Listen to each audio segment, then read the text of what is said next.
So the absolutely gorgeous Thorin, Fili, and Kili funeral scene originally wasn't in my cut of the Battle of the Five Armies.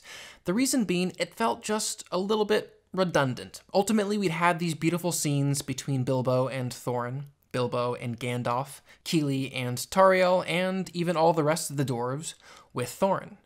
And for me, what those scenes communicated was grief, loss, and sadness. And then this scene right here just felt a little overindulgent. It seemed to be playing the same emotional notes once again. Now, before you mention the fact that this brings a conclusion to the Arkenstone storyline, let me just say that the Arkenstone plot itself has been resolved. Though it may not have been apparent to him at the outset. Did you find the Arkenstone? The dragon's coming! The Arkenstone! What Thorin ultimately comes to learn by the end of film 3 is that this entire quest is not about claiming the Arkenstone. It's not about treasure, an idea that he himself expresses in his final moments. If more people valued all above gold, this world would be a merry place.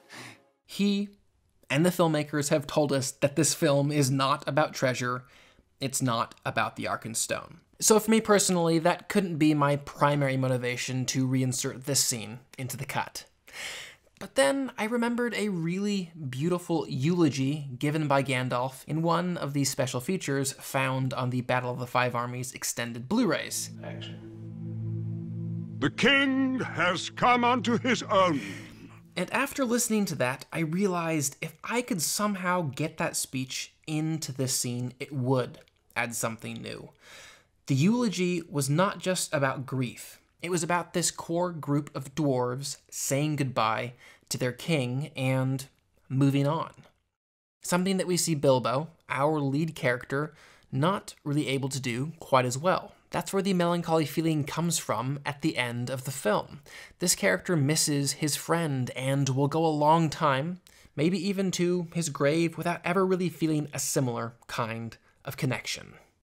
The problem was that oh so important eulogy, delivered just perfectly by Ian McKellen, under mountain, under stone, was already underscored by music, so I actually had to go back in and very carefully line up that new dialogue track and its accompanying music with the original music.